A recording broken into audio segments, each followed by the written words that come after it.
Welcome to the Real Freedom Podcast, where we inspire you to pursue your passion to gain time and financial freedom through opportunities in real estate. I'm your host, Mike Swenson. Let's get some real freedom together.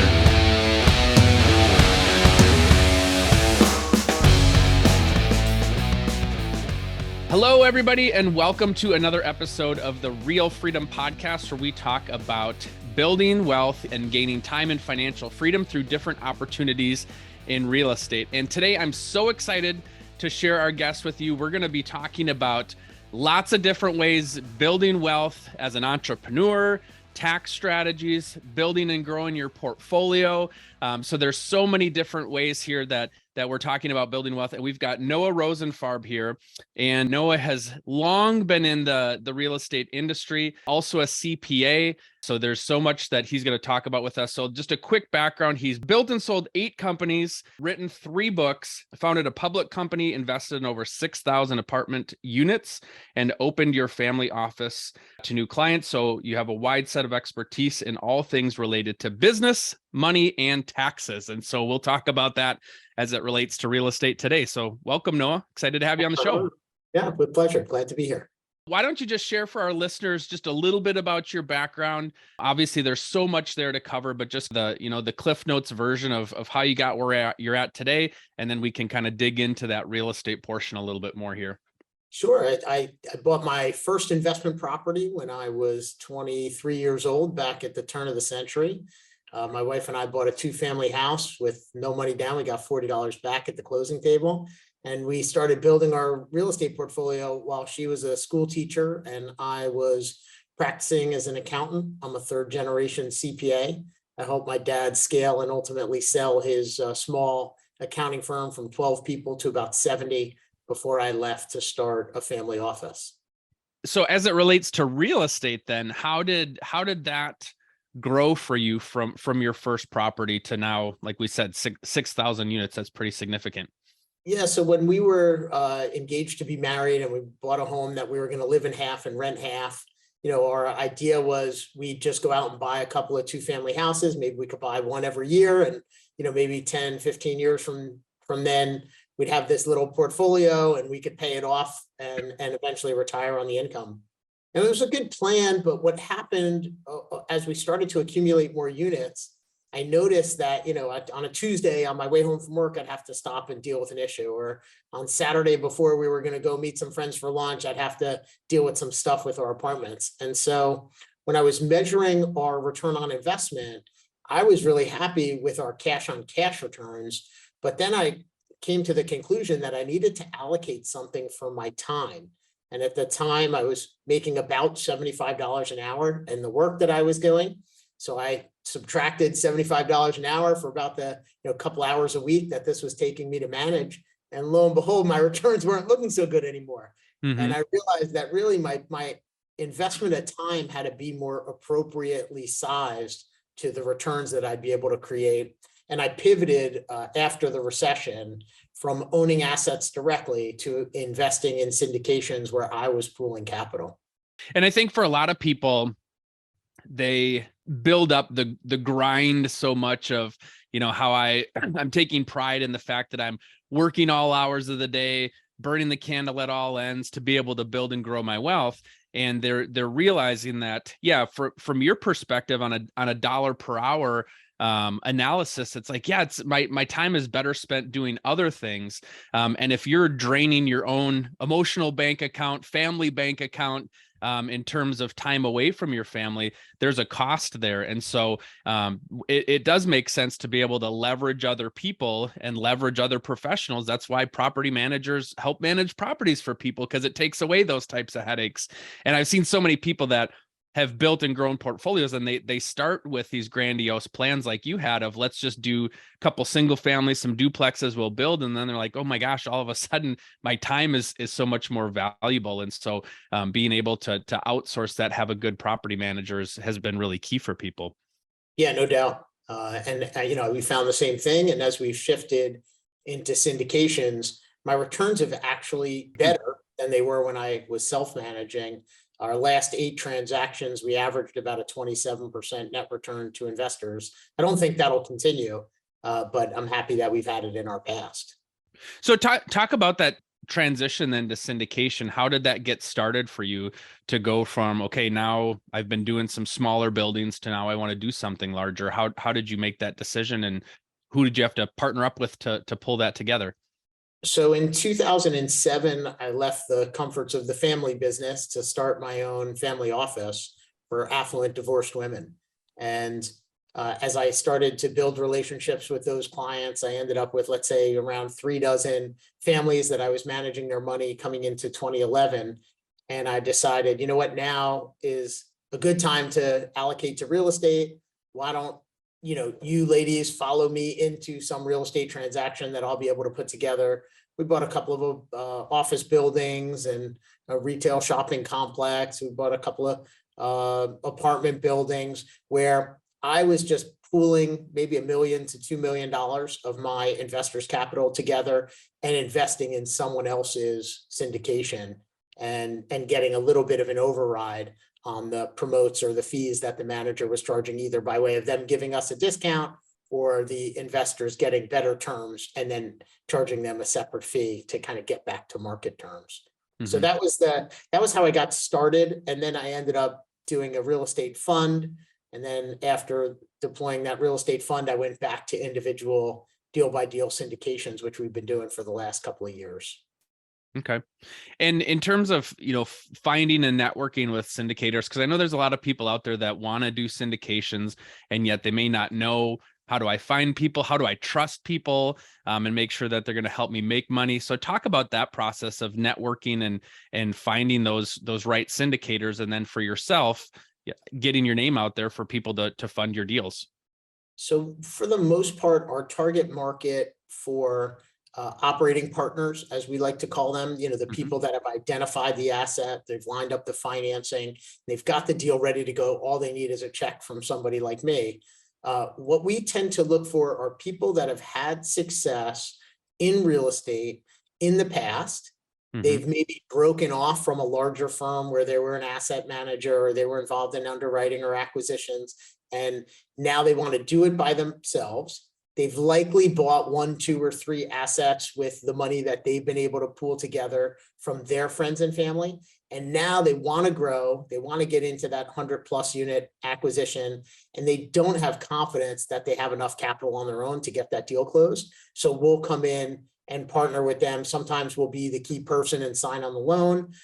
We'll take a co-GP position if they need co-GP capital, or we'll bring all the LP capital that they need to the deal, or any and all of the above in a combination, and help them build their business. And the kind of good news of that strategy for us is we don't have to carry the laboring oar. Our operating partners really do all the heavy lifting on a going forward basis once the capital's raised. But the downside for me is that usually after 2, 3, or 4 years of working with somebody, they don't really need our help as much anymore. And so we're always finding new people to partner with, new markets to enter, and new people that could benefit from our expertise and scale. Talk about the other investors that you've worked with then. So are you using a lot of your own capital now, or are these people that you've partnered with from the early days, and they are still sticking with you through this as it's grown? Yeah, so everybody's been sticking with me through it's grown. So those first 2 dozen families that we started investing in real estate with, they're still doing deals with me. But in 2019, we decided to open the doors and accept capital from non-family office clients. So we've had about another 200 families that started investing with us in the last few years. That's great. I mean, when I meet and talk with other people that do syndications, it's, make those great relationships, help them make money. And once you help them make money, they're going to want to stick their money with you because they already trust you. They don't have to find new relationships. And a lot of times it's just rolling it into the next property, doing some sort of 1031 exchange and going from there. Yeah. And, unfortunately, sometimes like in a market like we're in today, we just decided the hard decision to walk away from a project that we were supposed to close actually this week. And, we were delaying the closing because our proceeds got cut from our lender and trying to renegotiate with the seller. And, this is the second deal we're walking away from this year. We're losing, $1.5 million of hard money deposits so far this year. So it's been a difficult year, but I think one of those great benefits that these families feel is that I'm not going to, do a deal that I'm marginally confident on just so that I get a fee or, get that acquisition fee.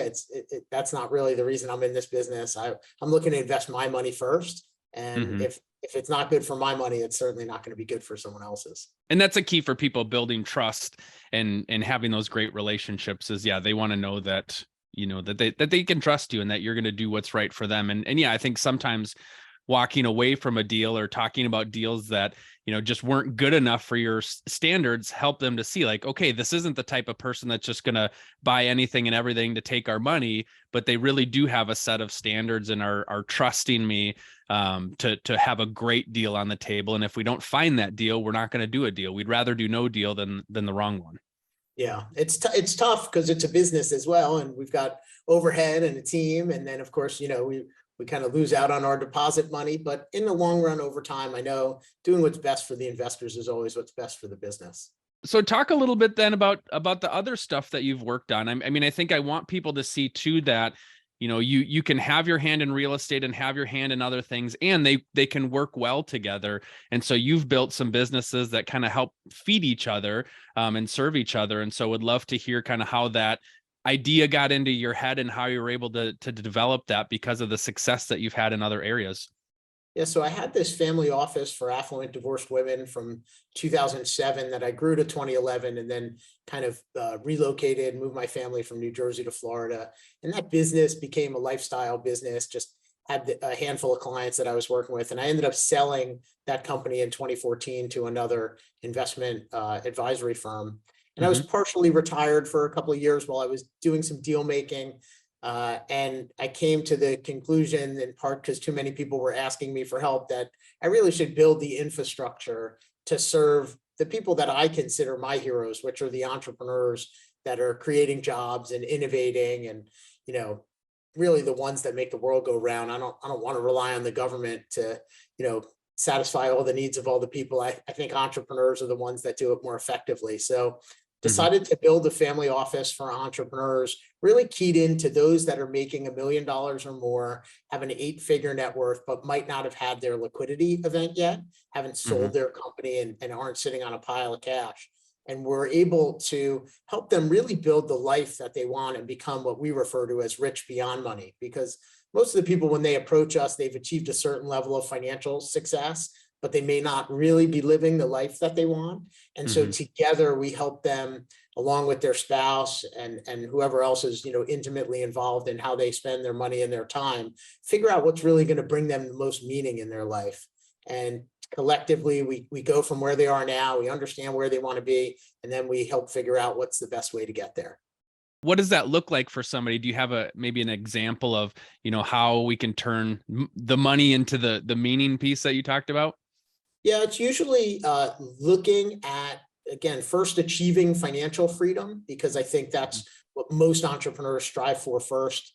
And for us, that financial freedom doesn't always necessarily come from having, $15 million liquid in a bank, because if you have that sitting there and you spend, $600,000 a year, you still have to do something to generate that income. And so we think more about predictable income and how you're going to generate the income to support the lifestyle that you want, and really focus on that component first. And if we could get the money coming in every month that you want to spend, it's a lot easier to then focus on your calendar and say, what are the things that you're doing that you'd rather stop doing? What are some of the things that you'd like to start doing that you just don't feel you have time for? And then we'll look at who are the people you're spending your time with and say, who are the people you want to spend more time with and who are the people you want to spend less time with? And collectively, we work to create what we refer to as a perfect week, a schedule that includes and incorporates the things that are most important to the individuals that we work with. So we help them get from the financial freedom to time freedom. And when you have time freedom, part of that is figuring out, well, what is it in your life that creates meaning? What we find is that, experience sharing creates a lot of meaning. One of the reasons I enjoy doing podcasts is because I get a chance to share my experience and things that I've learned that maybe some others have not, and it could benefit them in some way. But for most entrepreneurs, there's some methodology that they could, take what they've learned and either share it with their team and mentor their teammates or mentor their family members or mentor people in their community. And then in addition, finding ways to build the family unit that they want. Often entrepreneurs spend a lot of their time and energy focused on their business and not as much on their family. So rejigger their priorities and identify what makes for them to feel like they're a successful matriarch or patriarch of their family. And then also the causes that they care about, identifying what those causes are and how they want to support those causes, whether it's time or money or time and money, and whether they want to be focused on who they want to help or really broad on helping everybody that asks them for help. Yeah, I want to circle back to, you had mentioned about, building predictable income. So can you kind of walk us through how you help people do that, build that predictable income? And actually, I see it's right behind you for those folks that are watching it on video. Rich Beyond Money, right there on top, earn predictable income. So yeah, tell us more about how you walk through that. So, personally, I really love the predictable income that comes from investing in real estate over time. And we recommend that to all the clients that we work with. But there's lots of other ways to create predictable income. One is having a really good business that could run without you and potentially even grow without you. And often for an entrepreneur, if you can get your business in a position where that income will be persistent, either, at the same level or more, even if you didn't have a cell phone, even if you didn't have access to the internet, if nobody could get in touch with you, but yet that business was still generating that cash flow, that's a great way to continue to earn money.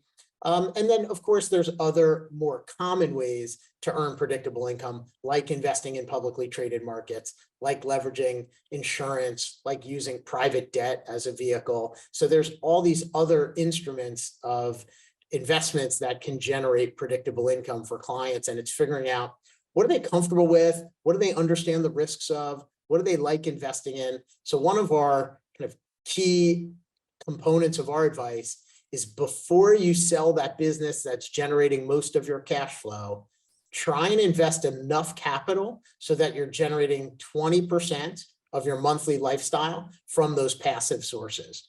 And because if you've done that, that probably means you've made some investments that you regret, and you've also made some investments that you like. And now when you have that liquidity event and a big wire hits your account, you're going to have more confidence about what's going to happen to it next. What's some of the mistakes that you see that people make?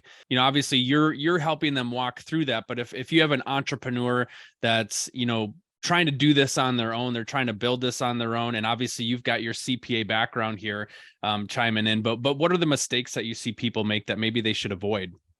I'd say I see a couple of common mistakes. One is not understanding the impact of taxes on your overall financial health. So people look at how much they pay in an individual year, and maybe someone that's making $1 million says, yeah, I had to pay 300 grand in taxes. And it's like, oh, that sucks. But they're not thinking about, what would it mean if they were able to keep some or all of that 300 and invest it? What does that look like in 10, 20, 30, 40 years from now? How much more wealth would you accumulate? So they're not really spending as much time to determine how they might reduce or avoid income taxes. And so we recommend that becomes a core focus for a lot of the families we work with, is first helping them reduce their overall tax liability and potential tax burden. Second big mistake, I would say, is not being prepared when an owner sells their company for what's going to come next in their life. Not just what are they going to invest in, but again, back to that meaning and purpose. How are they going to wake up in the morning and feel really excited and energetic about the day that's in front of them, the week that's in front of them, the month that's in front of them. And, the kind of excitement of going to St. Bart's over Christmas or going golfing with your friends on Tuesday, that wears off relatively quickly. And so whether it's 3 months or 9 months or a year and a half later, you might wake up one day and say, wait a minute, what am I really doing here? Because most entrepreneurs enjoy creating value for others. And we've got to find ways to replicate that feeling of pride and achievement that we had when we built our business. Yeah, there's a lot of entrepreneurs, well, even just folks that have retired, that 3 months later, 6 months later, 9 months later, they're back at something, whether it's tinkering around, whether it's working at a nonprofit or something, just to help keep themselves busy, because they realize, yeah, just what am I going to do all day now that I don't have my regular job or grow my business? Yeah. So one of the mistake I'd add on top of that, based on what you said, is a lot of entrepreneurs, after they sell, after they go through that 3 month, 6 month kind of cooling off period, Mm-hmm. when they want to get engaged in something, what they think they want to do is invest in startup businesses and Mm-hmm. provide those startup business owners with counsel in addition to capital. And unfortunately, when you go back and look at how they performed, 3 years later, 6 years later, with those initial investments that they made, unfortunately, there's a lot of donuts there, and goose eggs, they got nothing. So I really caution entrepreneurs from jumping from selling their company into investing in other businesses without having a thoughtful plan. How does that work with, a lot of people that I see are in real estate or maybe entrepreneurs in other industries, and they decide that they want to invest in businesses in an industry that they're not familiar with. Would love to hear your perspective on that, of how do you strategically invest in businesses in areas that you're just not as comfortable with, where you're doing your day job or kind of growing your day-to-day business. Yeah, so I bifurcate the decision matrix with, first, do you want to do it on your own, or do you want to do it with professionals? And I think most of the mistakes happen because people want to do it on their own. They want to take the calls that are coming in from their network, from people that have heard that they sold their business, and now someone's approaching them saying, hey, I've got this idea, I heard you might be able to help me, can you put in 50 grand, 100 grand, 250 grand? And it becomes attractive to say yes to those opportunities, because the opportunity set is limited to what deals you could create on your own. If you broaden it and think about having professional advisors work on managing that capital allocation for you, I think the risk is reduced, often because the way those investments are made are typically through fund structures. And in a fund structure, you're getting allocated to multiple investments. So just by virtue of creating more diversity, I think you can have a higher probability of success versus only investing in, basically your network's deals that they're originating for you. Yeah, that makes a lot of sense. I mean, it's showing up like a professional, right? And doing it in a professional way versus kind of rinky dink figuring it out as we go. Yeah, and the same is true on the real estate side as well. I would say a lot of people start like I did. They buy a 2-family house to live in half and rent half, or then they buy another 2-family house or a 4-plex or what have you, and they're managing it themselves. And they do it with the sense that this is the right way for me to manage my capital. But if you said, well, wait, what if I just invested in a syndication and I used my time to do something that I'm already good at? Would that get me a better result? And the main distinction, the entrepreneurs that I discourage from investing with me and being a passive investor, and instead doing it on their own independently and becoming an active investor, predominantly relates to the tax treatment. So if you're going to become a professional real estate investor, then you may qualify for a certain tax status. If you're spending 750 hours or more on real estate, and it's more than anything else you're doing, you're likely going to be able to file as a real estate professional. And when you have that tax status, you'll be able to take any losses in real estate and offset it against your ordinary income. So that could be a better strategy than being a passive investor in syndicated deals, if you have that passion and drive and that ordinary income that you're going to be able to offset. Yeah, I mean, I've been working with investors now for a couple of years, and realizing that, yeah, some people really want to be hands-on and involved in the investment, and maybe even picking out the property manager and working with the property manager. And then there's a lot of people that are like, I don't want to do any of that. Here's my check, and let me know when I get my residual income here. It's a personality thing and a time thing, right?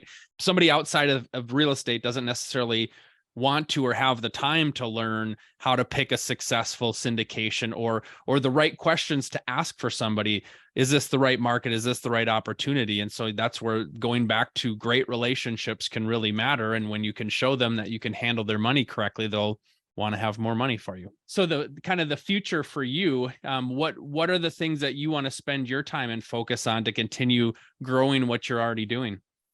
So I spend a lot of my time now creating content, both through podcast interviews like this one, or I Hmm. just came from a conference in California where I was talking about how to become rich beyond money to a group of successful entrepreneurs and helping them consider, how will they build out their plans for long-term achievement. So I really enjoy the content creation process and finding new ways to distribute my content. And that just leads to a virtuous cycle where, I'm sharing with others really genuinely from my heart. And lo and behold, a lot of people will reach back out and say, to me, really to my team, hey, can you help me either with real estate investing or my tax strategy or my investment strategy or my insurance strategy, or help me prepare for the sale of my company. And so the more I get out into the world and share what it is that we do and our philosophy, the more it comes back to us in terms of new people for us to help. Yeah, that's the beauty. I mean, I consult with some folks in real estate, and I always talk about the importance of putting yourself out there, putting yourself on tape where people can find you, and talking about what it is that you're working on, because that helps build trust, right? Like for us to be able to, instead of cold calling people to build relationships, getting your stuff out there where people can find you and see, look, I'm not a jerk. Hopefully I'm trying to do the right things for people, and you can build and earn trust that way. And then, yeah, like you said, the right people are going to raise their hand because they've watched your stuff, they've seen it, and they're like, oh yeah, this person's fantastic. I know you're the person that I want to answer this question that I have, or to do business together, because you have put yourself out there. So I think that that's why I love doing the podcast, is a chance to get out there and meet people, and to be able to put myself out there and attract the people that you want to help grow your business. So how then, Noah, can folks reach out to you if they want to learn more? They love what they've heard here today. They love what you're doing. How can they get a hold of you? If you go to Talk About RE, like Talk About Real Estate, talkaboutre.com, you can download a free ebook that I wrote on how my family invests for infinite returns in apartments. It goes through a bunch of case studies, talks about what to look for when you're investing with a syndicator, and then that'll add you to our email distribution list. So you'll get a chance to see any of the new deals that we're working on. If you're interested in the broader topic of, your full financial planning, we've got a bunch of resources, free ebooks, downloads. Connect with me on LinkedIn. You'll get a chance to see all the things that I'm talking about. And if you wanted to talk with our team, you just go to talktofreedom.com and fill out an intake form, and you'll get on the line with our small but mighty team of accountants, lawyers, and financial planners to help you figure out what ultimately will help you become rich beyond money. Awesome. Well, thank you so much, Noah, for coming on. There's so much to share, and you've added a lot of value and really help people navigate difficult waters of figuring out, how the heck do I handle this wealth that I've built, and what do I do with it? And I love, like you said, focusing on what time do you want to get back? How do you want to help others? How do you want to show up for your family in the goals that you have? Because like you said, sometimes they forego that as they're building and growing their wealth. So appreciate what you're doing and how you're helping people. And for people listening to this, certainly reach out if you have questions. Thanks so much for having me. I appreciate it.